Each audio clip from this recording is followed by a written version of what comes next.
Hello guys, কেমন আছো সবাই? আশা করি সবাই ভালো আছো। আর আমি এই মুহূর্তে আছি জামদিয়া রেল স্টেশন। তো এই স্টেশনটা কিন্তু সত্যি অসাধারণ। কারণ এটা অসাধারণ হওয়ার একটাই কারণ, এটা একটা ফিল্ডের মধ্যে। তো এখানকার ভিউটা সত্যি কিন্তু অসাধারণ, তোমরা দেখলেই বুঝতে পারবে। এই যে তোমাদেরকে একটু দেখাই। তো বন্ধুরা, তোমরা দেখতে পাচ্ছ আমি এখন আছি জামদিয়া রেল স্টেশন। আর এখানে আসছি মূলত ঘোরার উদ্দেশ্যে না, তো এখানে আমার খালামণির বাসা। তো তোমাদেরকে একটু দেখাই স্টেশনের ভিউটা। এই যে তোমরা দেখতেই পাচ্ছ, সামনে হচ্ছে জামদিয়া রেল স্টেশন। এটা কিন্তু সোজা একদম ঢাকার উদ্দেশ্যে চলে গেছে, যশোর থেকে একদম ঢাকার উদ্দেশ্যে, আবার খুলনা থেকেও গেছে বলতে পারেন।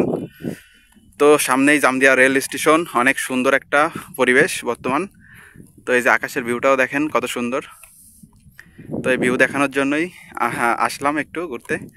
তো এখানে দেখেন রেলিংগুলোও কিন্তু অনেক সুন্দর। আর এখানকার স্পিড লিমিট দেওয়া আছে 30। তো এটা একটা আমার হাইওয়ে মনে হচ্ছে, এটা কিন্তু স্টেশনে ওঠার একটা রোড। তো দেখেন পুরো একটা হাইওয়ে যেমন যেমন হয়তো হাইওয়ের মতো, একদম পুরো হাইওয়ে বলা যায়। তো সত্যি এখানে আইসা একদম এক্সাইটেড হয়ে গেছি। তো এত সুন্দর, মানে এত সুন্দর পরিবেশ পাবো এটা ভাবিনি। তো সামনে তোমরা চলো, তোমাদেরকে স্টেশনটা দেখাবো। তো বন্ধুরা, অবশেষে এই যে জামদিয়া স্টেশনের কাছে কিন্তু চলে আসছি, একদম জামদিয়া স্টেশনের কাছেই। তো জামদিয়া স্টেশন সম্পর্কে যারা জানো, এই স্টেশনটা এখনও চালু হয়নি। তবে এখান দিয়ে কিন্তু আহ, প্রতিদিনই হচ্ছে রূপসা এক্সপ্রেস আর হচ্ছে খুলনার যে জাহানাবাদ এক্সপ্রেসটা, ওইটা কিন্তু যাওয়া আসা করে। তো তোমাদেরকে একটু স্টেশনের ভিউটা দেখাই। এই যে হলো স্টেশনের ফ্লাইওভার। সত্যি কিন্তু জায়গাটা অসাধারণ।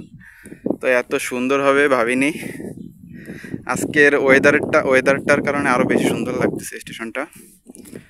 তো দেখেন, আসলে মানে যশোরের রেল স্টেশনটা হয়তো এত সুন্দর না, চারিদিকটা যে এত সুন্দর করছে তা মানে বলার বাহিরে আসলে।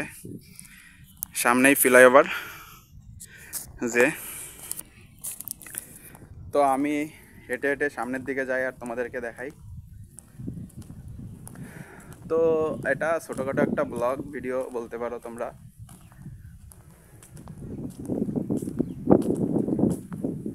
জায়গাটা একদম মানে মনোমুগ্ধকর পরিবেশ, মানে মুগ্ধ হয়ে গেছে এই জায়গাটায়। তবে এখন প্রচণ্ড রোদ, যার কারণে একটু কষ্ট হচ্ছে ভিডিও করতে। তো তোমরা দেখো বন্ধুরা, এখানে মানে ফার্স্ট টাইম আমি একাই আসলাম। তো এটা আসলে ভাবিনি যে আমি আসবো এখানে। তো এই হলো স্টেশনের পরিবেশ। আর এই হলো রেল স্টেশনের যে কোয়ার্টারগুলো আছে সেগুলো। তো এই যে দেখো, উপরে কিন্তু খুব সুন্দর করে সিঁড়ি, একদম এয়ারপোর্টের মতো মনে হচ্ছে আমার কাছে। এই যে দেখো। তো বন্ধুরা, সবাইকে ধন্যবাদ এই ভিডিওটা দেখার জন্য। তো এখানকার ওয়েদার সত্যি অসাধারণ। তো আশা করি যদি সময় হয় তোমরা এখানে আসবা বিকাল টাইমে, অনেক ভালো লাগবে। তো আমি অনেকটা রোদের মধ্যে এসে পড়ছি, যাই হোক সময় কম যার কারণে। তো বন্ধুরা, সত্যি স্টেশনটা কিন্তু অসাধারণ লাগছে আমার কাছে। তো ধন্যবাদ বন্ধুরা সবাইকে। ভালো লাগলে যদি সাবস্ক্রাইব করো তাহলে অনেকটা সাপোর্ট পাবো। আশা করি সবাই সাবস্ক্রাইব করবে, আর ফেসবুকে দেখলে ফলো করে দিবে। ধন্যবাদ। তো বন্ধুরা, ভালো থাকো সবাই। এই ব্লগটা এখনই শেষ করে দিচ্ছি, ছোট্ট একটি ব্লগ তোমাদের জন্য উপহার দিলাম।